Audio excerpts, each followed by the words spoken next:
Do a fair use, fair use. I'm not making any money, just for educational purpose. And criticism, fair use, fair use. I'm not making any money. Yeah, this is Al Jazeera News, economy, U.S. war, U.S. Israel war on Iran, Asia, right here, yeah, con. Says just not energy. It's not just on not a crisis just on energy. Right, so that's gonna make energy crisis. How Iran Iran war could trigger a global food crisis as well. So energy, food, so basically everything. It's going to trigger everything, and this is intentional from the elite, right? You know. So with all that, I want to give all praises, all honor, and all glory unto Yahweh, Bahasham, Yahweh Shai, Bahasham, Rakahakodash. Double honor to the apostles and elders of Great Millstone who rule well and do well. To the elder apostles, bishops in Connecticut, the bishops, the preachers, the teachers, the evangelists, and the four winds preaching in truth and sincerity, risking your lives more now than ever, the hopeful elect, the elect, Shalom.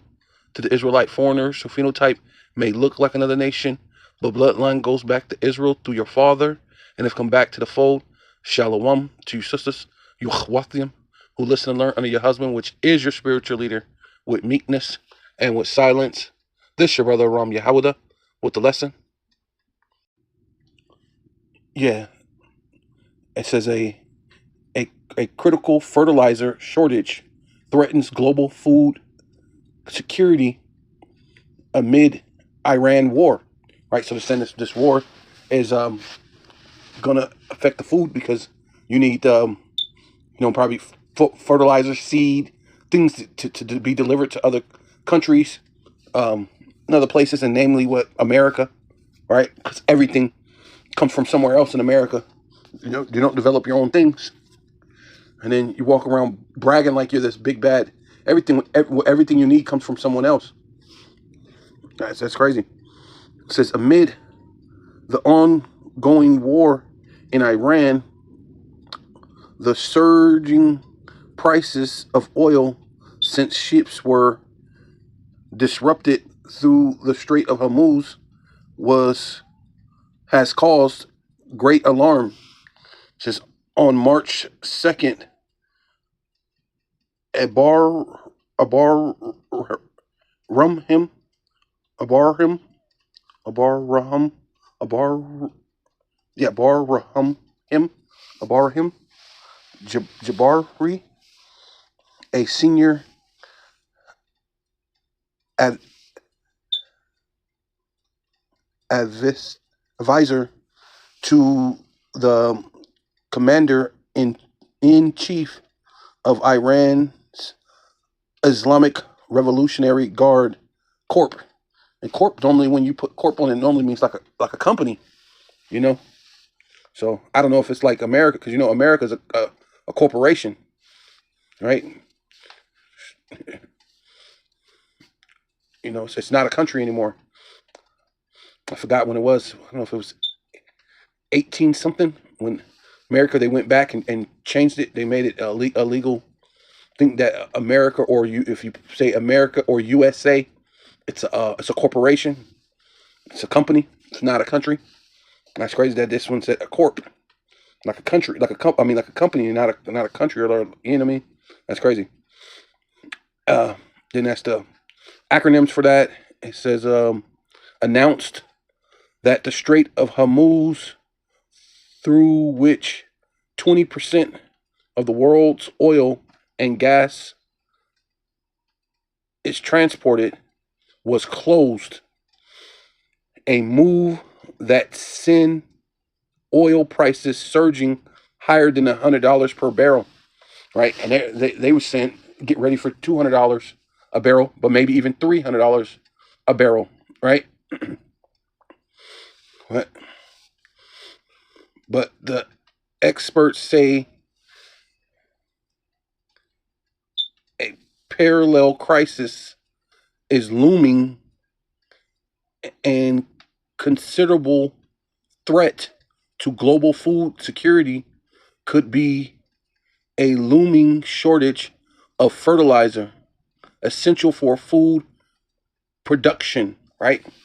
So this is what's going on, right? You know, so this is all part of the elites. This is all part of what they're trying to do, you know. So who knows if they didn't jam this thing up like this on purpose, or this is just a, well, never let a crisis go to waste situation. They probably did really want to go in and take over Iran, but it didn't work out the way they wanted it to.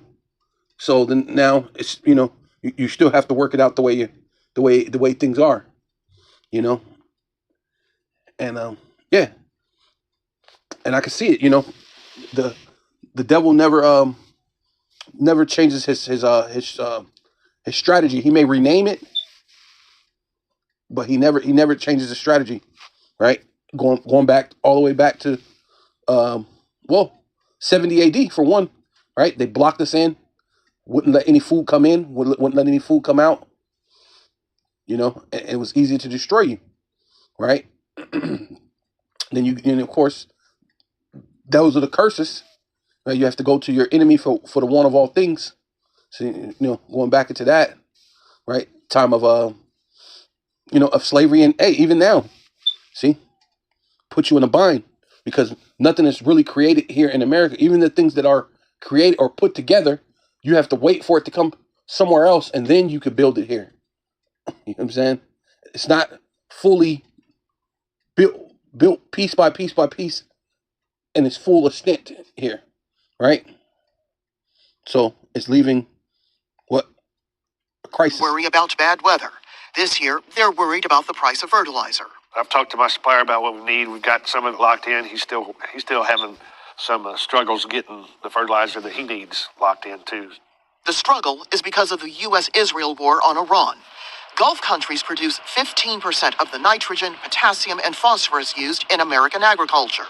But with the war closing the Strait of Hammuz, there's no way for cargo ships carrying fertilizer or anything else to leave the Gulf and reach their customers. That means the cost of fertilizer has shot up, forcing farmers to make last-second changes.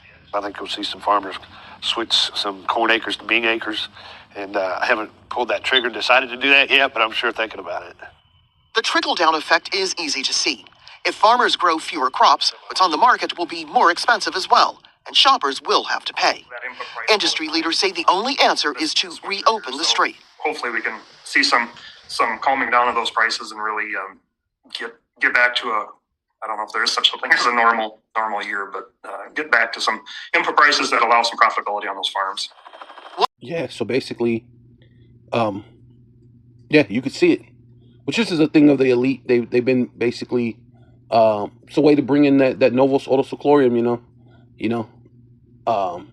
pretty much like I was saying is, one trick pony, But if it works, it works because people fall into their same trap every single time. And but this is a way. Well, no one has a choice. The so-called war is already started, whether if it's real or fake, right? Whether there's a real condition of supply and demand or not, it doesn't matter. It's gonna affect, which it's already doing that as far as your gas. Your gas went from depending on where you at, $2.99, and now it's already basically $5. In a matter of weeks. In some cases, it feel like days. Don't feel like it took long. Yeah, it's like days because this war just started. So this is the time. Dark times are ahead. So Revelation 6, verse 5, and when he had opened the third seal, I heard the third beast saying, "Come and see." And I beheld, which means he looked, and lo, it means he looked, a black horse. Right, it's dark times. Black horse. Right, it's the power. It's their power to bring in a dark time, an evil time. Right, and that's the power of Esau. Right, because it tell you the other horse was red. Speaking of Esau, even get the Lord giving the Edomites, right, power. Idawam, right, meaning red in the Paleo Hebrew, right, or the Rothschild, right, because this is, the red shield, the Rothschilds, right, the red shield, the red children, right. They're bringing in that black horse because it's their power to bring in the evil time, right. Horse symbolizing power, right. And he that sat upon, he that sat on him had a pair of balance, right, in his hands. And even right now, they even show you, go to certain places and they're already weighing, they already weigh the food now. I've never seen that before, ever. You know what I'm saying? But to recent times where you go to, first place I can think of is Wendy's. If you ever go to a Wendy's, you order, and before they hand it to you, they'll put it on the scale, and it has to meet that weight before they can hand it to you. And there's a couple other places, I just can't name them right now. I can't think of it. But that's the time that you're about to live in. It's fastly approaching, whether real or fake. It's about to be real in your life, though, right? And and I heard a voice in the midst of the four beasts saying, a measure of wheat. White wheat represents bread, right? Your daily bread. That's the reason why you do that in the Lord's Prayer. You say, "Our Father, art in heaven, hallow," right, which means separate. Yeah, that proves you can't call him Yo Play Yogurt, because his name has to be separate. That means he can't have 5 different names. Oh well, God has many names. No, the Lord has many titles, but he only has one name, and that name Yahweh must be hallowed, which means separate and holy, right? Yeah, but yeah. And it says, but hallowed be thy name, thy kingdom come on earth. See, and that's what's coming. The kingdom is about to come up, be upon earth as it is in heaven, right? Complete judgment and rulership. Says the Lord loveth judgment every day, right? So it's going to be swift judgments, but it's going to be righteous living, because, hey, when you know you're going to get killed on the spot, you ain't going to go out of line with, you're going to do something that you're not supposed to do it when you know you're going to get killed on the spot, which that's not really for the Israelites anyway, because we're going to have the laws within our inward parts, but it's going to be like that for the heathen, right? These other nations, as soon as boom, if it's a sin unto death, off with your head immediately, and it puts fear in everyone else. So the chances of having high crime the way you have with Esau ruling when the kingdom is here is slim to none. It will never happen. You'll never have a high volume crime area, not even just the area. It won't be one street, one block with a high crime, because as soon as you do something, you're gonna get put to death immediately. See, but under Esau, he's bringing in an evil time where people are gonna have to what? They're gonna have to knock knock somebody in the head to eat. But yeah. But that's basically what it said. On earth as it is in heaven, give us this day our daily bread, right? And that's what that is, man. So that's what we hope for the Lord, for our daily bread. See, and that's just ultimately what that is. A measure of wheat for a penny. A penny is goes into the Roman denarius, which is a day's wage, right? So you have to work. You have to pay a day's wage. So, like I said, to give you an example, most people make maybe $100. Let's say you make $100 in a day. It's going to cost you that $100 in order to buy a meal. And the sad part about it is that might be what they used to have the dollar menu, right? That might be what it takes for you to buy a dollar menu. It might take $100 to buy a dollar menu, right? This is how bad things is about to be looking. Very grim, But it says and the third and 3 measures of barley for a penny, and barley is like another form of like a grain that you can also make a wheat or like tortillas with or something, But it's like a bread, it's your daily bread, your bread, right? And a penny goes back. Let's say go back to denarius, your day's wage, and see thou hurt not the oil nor the wine. Oil meaning represents the anointed, the Israelites, the elect, the anointed ones, and then the wine represents the doctrine, right? Hurt not the anointed ones, or the doctrine, the 100% doctrine, the truth that goes out, right? Yeah. So this situation is about to cause a food crisis, right? So it says, Job chapter 31, verse 38. If my land cry against me, or that the pharaohs also thereof complain, right? Yeah, so check this out. This is a AI overview. It says furrow is a long, narrow groove, trench, or depression,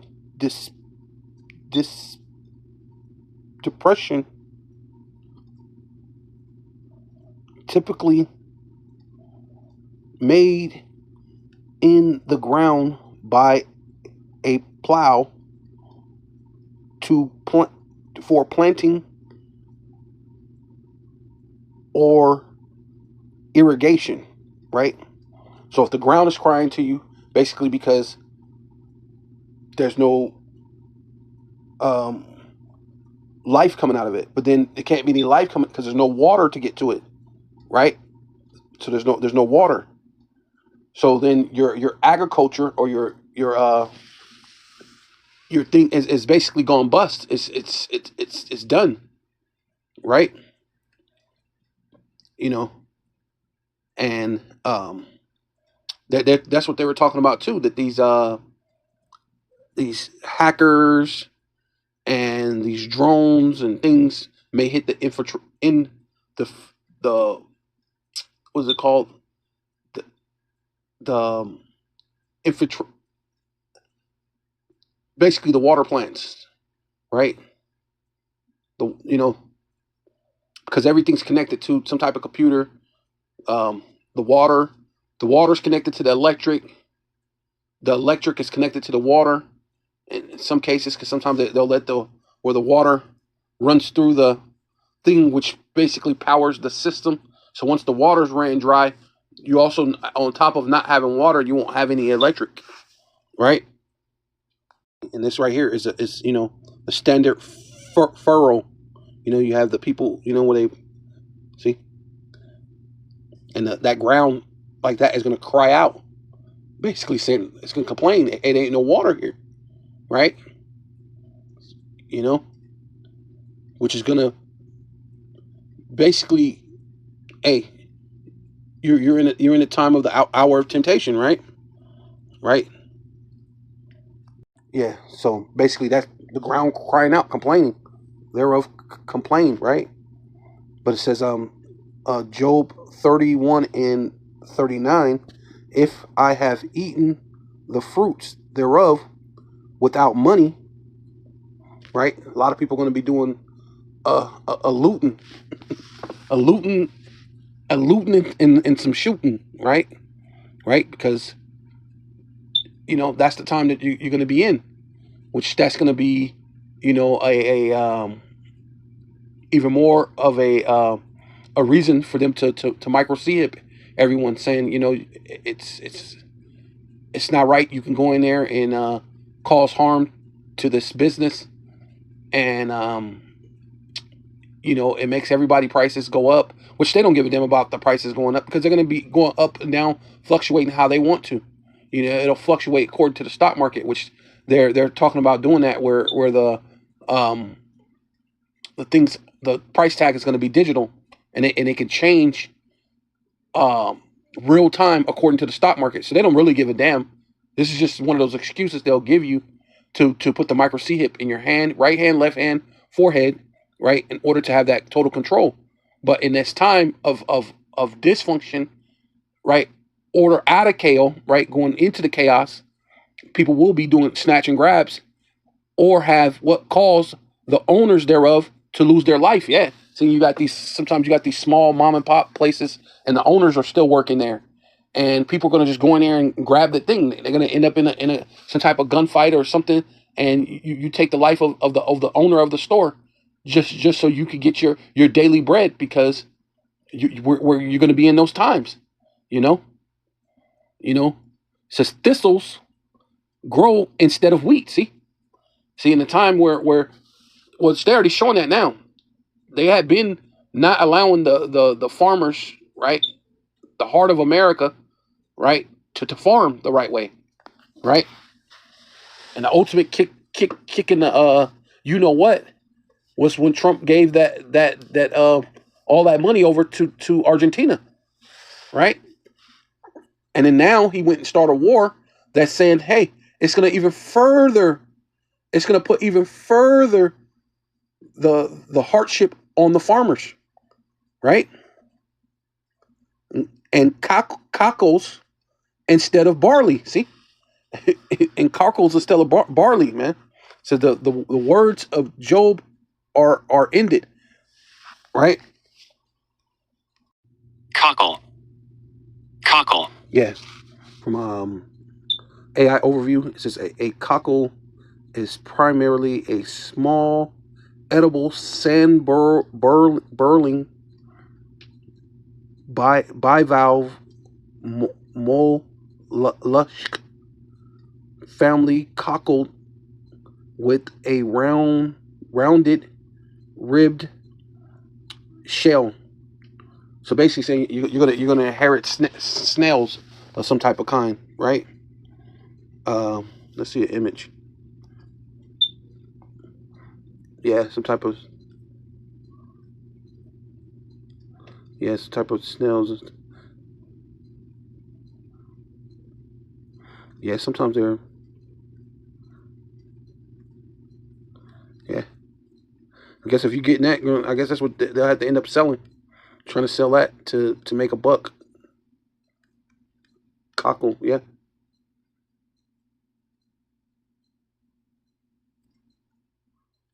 I don't have no picture. I clicked on it so I can have a picture. Okay. Clicked on to have a picture, but yeah, basically that's what I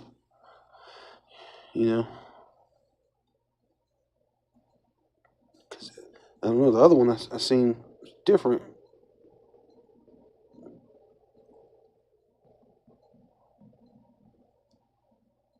Because when you go into this one,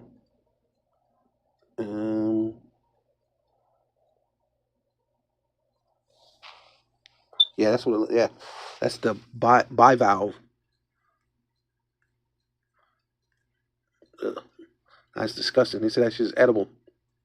That is disgusting. Yeah, see, but yeah, see, yeah, see, people be eating that madness, right? Yeah, so basically all those things are happening real time right now, fulfilling Bible prophecy. Proclaim ye this among the Gentiles, so all these nations prepare war, right? So now you're in the third war's war, right? It's small. It's a mini third world war, but eventually all these nations are going to get involved, because you already hear about North Korea sharpening that sword, firing off nuclear missiles, testing them while the U.S. is in that part of the sea, right? And then, of course, Russia helped Iran capture 173 soldiers. So that's basically already a world war, but it's gonna ramp up, man. It's gonna ramp up to the point that it's gonna bring Yahushai is gonna intervene in the midst of the fighting. Yeah, so upon wake up the mighty men, right? Because there's a lot of these places where docile sleep, letting America go around bully the world. But eventually, hey, now people ain't gonna take you just bullying the entire world, right? So now that these mighty men are going to be woken up for the battle for World War III. Wake up the mighty men, let all the men of war draw near, let them come up, right? Yeah, why? To the valley of Yehoshaphat, right? For that judgment. Beat, and this is the point right here. So beat your plowshares into swords and your pruning hooks into spears. And those are known as farming equipment, agriculture equipment. So he's saying change your agriculture equipment into equipment for war. And said that's why America's not really putting a lot of money into the agriculture, into the farmers. That's why the farmers, the MAGAs, went to beg Trump for some type of help ahead, and then he handed the money to Argentina. So no dice. But then that's happening everywhere, where Russia could be putting money into their agriculture and things, but nope, they're putting their money into military. China and so on and so forth. Most of these countries are all putting their money into war because this is the last and final war. So you don't got time to worry about agriculture and rather if you could feed the world, right? This is the time of judgment, right? Which is ultimately going to bring in the hour of temptation, which, this is the thing that the elite want, right? But at the same time, they wasn't expecting Iran to do what they did. Says, so let the weak say I'm strong. So they didn't expect little Iran to buck up the way they've been doing. They thought they were going to do like what they did to Venezuela, go in there and bust it all down, and now they. But the weak said they're strong. Hey, assemble yourselves, right, and come all ye heathen, right, all you nations, right, all you heathen nations. That's actual heathens, not talking about the Israelites, because we don't have no power. We don't have no military power. So when it's talking about let the mighty wake up the mighty man, we're talking about you nations that have a military might. We're just some people in the ghettos, the barrios, and the reservations that maybe got some hand pistols, a little 30-30 rifle. Like, yeah, we ain't got no none of that military stuff, right? Jake can't even shoot, right? In the hood. You know what I'm saying? So it ain't talking about them. So when it's talking about heathens, it's talking about you actual heathens, right? You actual Gentiles. See, why don't you point this out when you Christians bring out Gentiles? Right here it says Gentiles. Okay, well right here it says Gentiles. So it's talking about all you Gentiles. Come down, come on over here and make war, right? And assemble yourselves together. Assemble yourselves and come all ye heathen and gather yourselves together round about thither. Cause thy mighty one to come down, O Yahweh. Hey, see, and that's when Yahweh Shai finna, while you in the midst of World War III, Yahweh Shai's finna come in. Right in the midst of your World War III. So this is all Bible prophecy happening right now, live and living color, minute by minute, moment by moment, second by second. See? This is reality. It says, let the heathen, see, all you actual heathen who are not written in the book of life, right? Who are not Israelites, who are not promised salvation, but you are promised to go.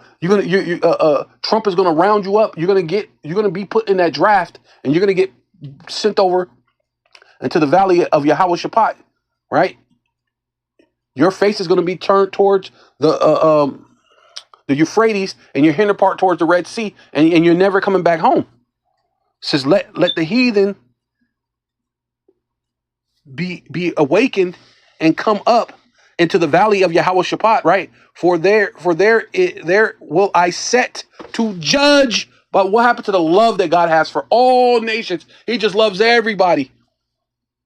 But right here it says I will set to judge all the heathen, which means all the nations round about, right?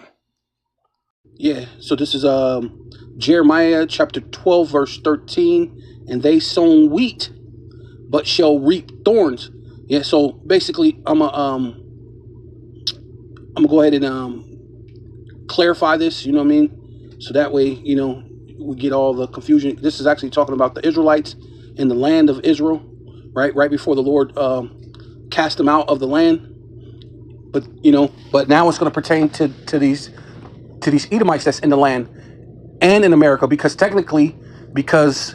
Gad being in the land, or we'll just say the Northern Kingdom in itself being in America, that automatically makes that Israel too. That automatically makes America is actually Israel too, or Jerusalem too, right? You mean? Because whatever we set our feet in the earth and possess it, That's a possession that came from the Most High, and that belongs to us. And there's a certain way you're supposed to operate in those lands, right? And when you don't, you get put out. You know, your crops is not going to grow the way it grew before, right? Which they were already having that problem before them just totally ignoring it and just it's just focusing on war and building missiles and hypersonic missiles and hypersonic nuclear capable missiles. Before all that, they were already a stalk of corn probably reached up 12 feet, 14 feet. Now crops will barely get as high as maybe 4 feet, 4 to 6 feet, at best, right? So before that, it was already, but now you're at the point where you're just going to be reaping thorns, right? So qualifying it as far as this was talking about Israel, but it's going to, the curses are coming upon our enemies, but not to mention who's in this land also. A great majority of Israel is in America, right? And it's also going to affect the actual land of Israel, because you're not operating in that land in the correct manner. So now it's going to reap thorns. They have put themselves into pain, and now it's you, Amalek, and these Edomites of America, right? They're putting themselves in pain, right? Harsh conditions, a batyard, right? Debt, strifing with allies and foes alike, right? It puts you in pain, right? Puts you in straits. That's why I said that in Job says that they should be in straits which is in a difficult place, right? And it says, but shall not profit. Yeah, see, and if you look at what I keep bringing it up, what Trump did with sending that money over to Argentina and then allowing Argentina to sell their soybeans to China. But then we have a large soybean farming community in America, which normally China buys, and then China doesn't buy it, which they're already basically setting up China to be the next superpower on the planet. That's a very big blow to this place, which means they're finished with America. That's ultimately what they're saying. That's a telltale sign that they're changing hands, right? Exchanging hands, right? So it says, and they shall be ashamed of, right? Yeah, because the dollar is losing its value. They should be ashamed of your revenue, right? Yeah, because the dollar is not having that buying power anymore. So nobody gives a damn about the American dollar anymore. So it was far more profitable for Argentina to get theirs bought by China, and then they're probably using that signing things up to use that BRICS thing. However, they decided to use the BRICS things, which that was just another form of a way to be able to create it, so that way money can transfer throughout the world, which is basically a way to have a world currency. See, they think they're slick, but they're not going to They're not out. Basically, you can't slick a can of grease or oil, right? Because we have the oil. We're the prophets. We're the ones who anoint it, and the Lord shows us things, and we know that it's on both sides. Whatever thing that America was trying to create, whether it was the stable coin or the Trump coin or whatever you're trying to do, it's pretty much the same. It's the same thing. On both sides, it's dealing with the novus ordo seclorum at the end of the day, right? And basically, what they're doing is to hurt the dollar, because the dollar is so interconnected with all these countries. Once you collapse the dollar, all the other countries collapse, and then no one has a choice but to switch over to the new, novus ordo seclorum, right? And run with that plan in order to trade, right? And then when you're suffering and your crops are reaping thorns, You know what people do, if people do panic buying in a time when there's a stability, how much more when there's no stability at all, right? People are going to be panicking, and the decisions are going to be made off of a fight or flight sort of scenario, right? Do you fight for the faith and believe in Yahweh Ba'Shem Yahushai, or whether you believe in Jehovah and Jesus or whatever, which those names are false, but are you going to stand up for what you say you believe in? I'm just throwing it out there, because we don't like to call on those names, because those are other gods, so to speak. But I'm just giving it to you based off of a lack of thereof, because there's a bunch of ignorant people out there, man, right? And ignorant mean they don't know. You don't know that the name of the Lord is Yahweh and His Son's name is Yahweh Shai. That's the power, right? So it ain't going to be in those other names, right? And then you got to be an Israelite, and then you got to be the Israel of the Most High. The Spirit. You have to be endowed with the Spirit. So this is no easy task, to say the least. It says so Jeremiah chapter 12 verse 14. Thus saith Yahweh, right? All caps, meaning Yahweh, meaning the existing one, right? Right. And then we always say Bahasham. Bahasham means in the name. Yahweh Shai means He is salvation, right? And He's salvation for who? For His people. He should die for His people, to save. He should die, and He should save His people from their sins, which they give you that in Matthew 1:21, which is His name, Yahweh. He saves. Yahweh Shai. He saves. He is salvation, right? Right. So, and so this is what Yahweh said to the Israelites. But now, like I said, this curse is coming upon those people that's in our land and in America, right? All the evil neighbors. See, so now you got the people of Iran, you got the other nations, the Houthis, and all these other Islamic nations. That's all going to rise up and come against you, right? And then you're going to have Russia and China and North Korea. And even your allies, France and England shoot missiles on America. So all your evil neighbors, right, that toucheth the inheritance which I have caused my people Israel, which is talking about the actual Israelites. But you say you're the Israelites now, right? So you're saying you're the Israelites. You're in the land. You fulfill prophecy. Well, this is what the Lord, He said, I allowed them to do this, right, to come up against you. All the evil neighbors that have caused my people Israel, which are really the so-called Black, Hispanic, and Native Indians, right? And Israelite foreigners of phenotype may look like another nation, but bloodline goes back to Israel through your father.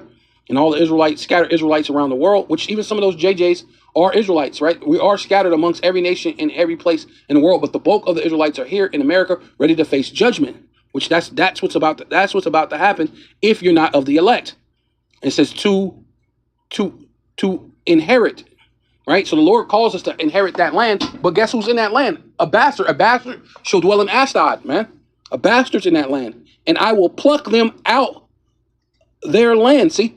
And that's what's going to happen to you JJs, man. That's what's going to happen to you small topper hatters. Right?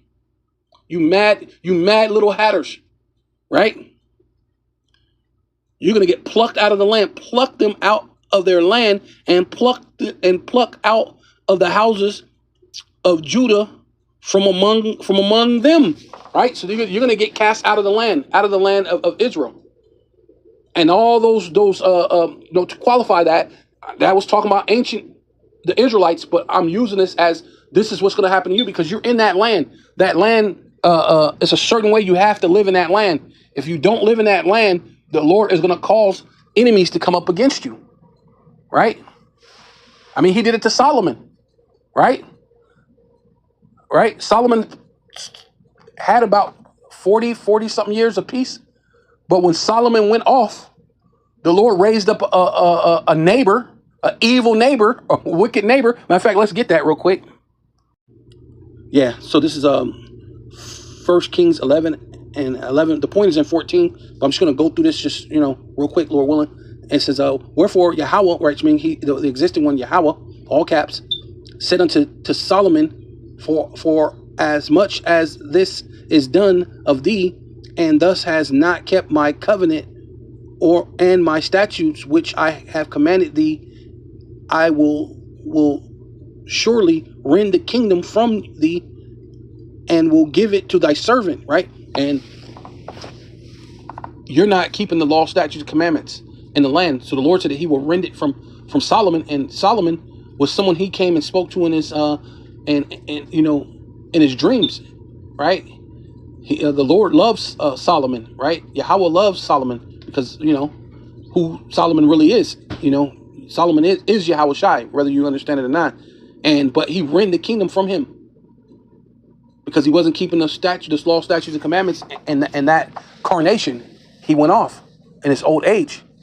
But you've been going off for a very long time in that land. There's a certain way you must live in that land, and you're not living by the status of that land, nor in America, because even America is technically Israel, because the northern kingdom was here when you got here.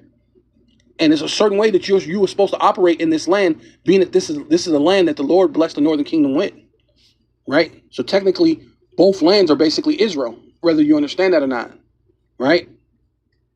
And that's why the Lord's going to purge those lands and clean them. That's why in World War III, those lands are going to be the one that take the biggest hits, which will be Israel, modern day Israel today, and America, which is spiritually known as Babylon and Egypt and Assyria, right? That place, those two places are going to take the biggest hit. But the one thing different between the land of Israel and America, Israel will be built back up. America will never be built back up until, I don't know, it'll be a long time. The Lord said it'll be a long time. I'm pretty sure some point in time the Lord will allow someone to finally build on it, but it's going to be quite some time before that ever happens. You know what I mean? Because the Lord wants that to be for a memorial for quite some time. So you can remember, hey, this is what you do. This is what happens when someone lives ungodly. He made Sodom and Gomorrah an example, and he's about to make this place an example, America. And so the Lord raising up these your enemies against you, right? And it says which right, and it says give it to thy servant. So who's ruling the world right now? Esau, our servant, right? You can go back to Ecclesiastes, which says I seen princes walking upon the earth and a servant upon the horse. A horse represents power. Esau, go to that museum that was across the street from Central Park, and it had that statue, which I believe they said they took it down now, but it had President Roosevelt, and there was a so-called Negro on one side and a so-called Native American, which symbolizes them conquering the Israelites, right? They wanted to show it, to show in case their pride in taking down the Israelites. They didn't tell you that, but you know that's what that is. That's showing that they took down the southern kingdom and the northern kingdom, right? And it says now notwithstanding, in those days I will not do it for David thy father's sake, but I will rend it out of the hand of thy son. So he said, like, I ain't gonna do it to you right now, but it is gonna happen to your son. One of your sons down the line, and the kingdom's gonna be taken. And right now we got Edomites ruling over us, man. At the end of the day, right? Because you got to think when that happened back in the what was it? Well, really before the Renaissance, right? But around that time, what was it? The 11th century, 12th century, 13th century, 14th, 15th, 16th. They were conquering those lands that when Jake, what they call the Dark Ages, Jake was ruling. So they rend the kingdom out of thy son's hands, right?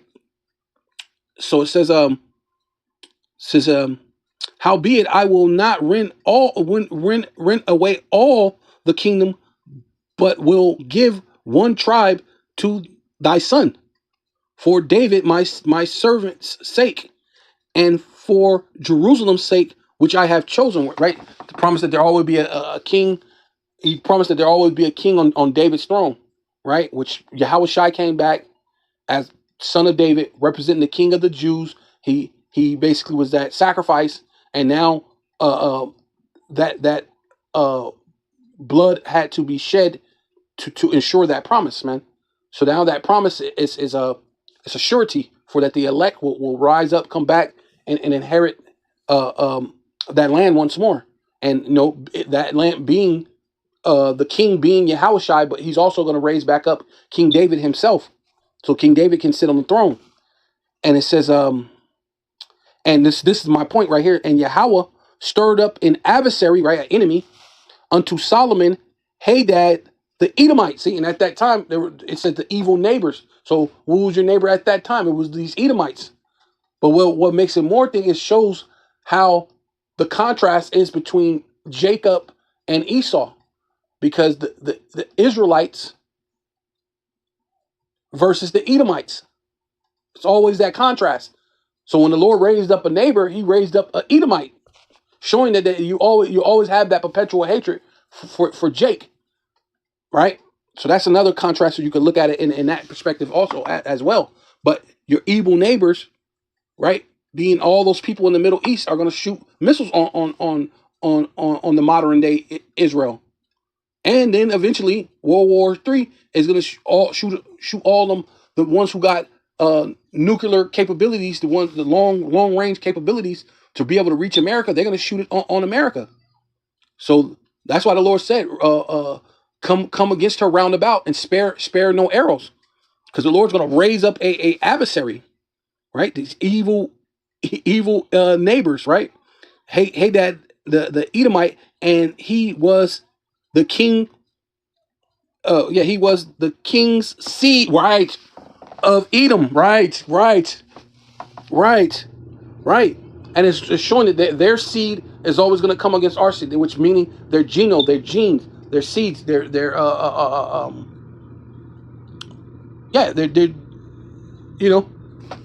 generations, right? Because gene goes back to your generations, also as well. Gene, generation, gene, your generations.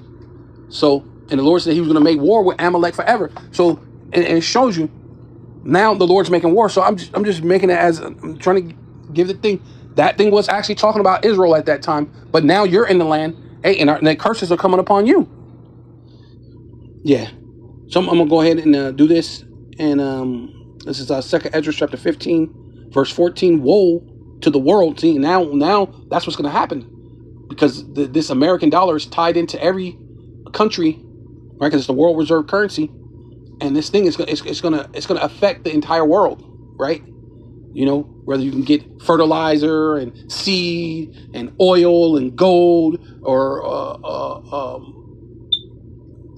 whether you can get everything comes with that trade. You know what I mean? That's what they've been doing since the CV-19. They've been disrupting the trade routing. So you can see where they've been going. This is all part of the elite's thing. But what's going to happen is it's going to backfire on them, right? For the sword and their destruction draweth nigh, and one people shall stand up and fight against another, and swords in their hands, right? So we're gonna have these people upset about not their substance, their currency, is don't have the same value anymore, right? The ability to be able to sustain yourself financially is going to be out the window, right? And the only thing they can do is, well, AI is taking over. Well, everybody's supposed to so-called trust in this government and all this other stuff, and you're supposed to vote on the president, and I get it why people are so invested. When you're doing that, you are supposed to give a damn about the people. I get it, but they've never truly cared about the people. So, but basically what it's destroying. Hey, they're gonna fight against each other. Stand up and fight against another, and swords in their hands. For there shall be sedition, right? And see, what's gonna happen is, with all this political stuff, and people believe that the government cares about them, and this and that and that. And once the money don't have any value, there's no way you can get the ability to sustain your life. It's gonna be done, right? People are going to be upset. So it's going to cause what? Sedition. And that's all they keep talking about. Trump keeps talking, I'm going to emit the Sedition Act, right? So what's going to happen? It's going to be sedition, order out of chaos, right? So now when you got the chaos, the sedition, amongst men and invading one another, they shall not regard their kings nor princes, right? So why citizens go back inside, stop doing that, stop doing that. Everyone needs to go, and nobody's going to regard that. Because you obviously you've never cared. You haven't came up with any solutions. You only came up with problems. But there is going to be a solution to the problem, right? It's going to be the RFID micro chip. So there's a solution to your problem, right? But they're going to be invading one another.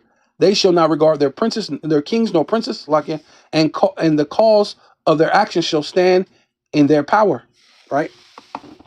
And it says, a man shall desire to go into a city and shall not be able, right? Going into martial law, right? The order out of Kale. Straight up martial law. Order out of Kale. Or the, yeah, Hungarian dialect, if I'm saying it right. It says, for because of their pride, the city shall be troubled, and houses like and houses shall be destroyed, and men shall be afraid, man, because it's going to be a scary time, bro. Scary time. A day like none other, to say the least, right?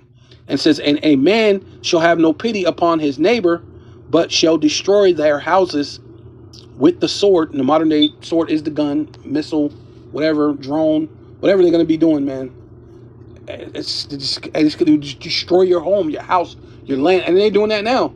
They're destroying the mess out of Iran. They're destroying the mess out of Israel and Palestine and wherever else they're doing things in Nigeria and because Nigeria has a large deposit of uranium too, right along with the Congo and over there in Haiti, the places where they found these great deposits of gold and uranium, and they're still over there, basically pillaging these people. That's why they're taking over Venezuela. They're insatiable. They're just there to take over everybody. But it's going to backfire on them, right? It's going to backfire them because what? Because people ain't going to put up with that type of stuff. What? Because what? It says a man should have no pity upon his neighbors. Right, your evil neighbor. Remember that, your evil neighbor. And so people are going to have pity on their neighbors, and neighbors ain't going to have pity on you. But shall destroy their houses with the sword, and shall spoil means to rob, to take, to plunder. Right, that's what that means. Their goods, because of the lack of bread. Right, remember, hey, a weight of wheat for a penny, for a denarius, for a day's wage. People are going to go, they finna go ham out here. They're going to go ham. They're going to go crazy. And for great tribulation. And that's a day like none other, man. The hour of temptation. Great tribulation. So with all that, I want to give all praises, all honor, and all glory unto Yahweh, Bahasham, Yahweh Shai, Bahasham, Rachak Wadash. Double honor to the apostles and elders of Great Millstone who rule well and do well, to the elder apostles, bishops in Connecticut, the bishops, the preachers, the teachers, the evangelists in the four winds, preaching in truth and sincerity, risking your lives more now than ever, the hopeful elect, shalom to the elect, to the Israelite foreigners whose phenotype may look like another nation, but bloodline goes back to Israel through your father and have come back to the fold. Shalom to your sisters, your achwatim, who listen and learn under your husband, which is your spiritual leader, with meekness and with silence. And a Baba Ball. Kwame Yasharallah.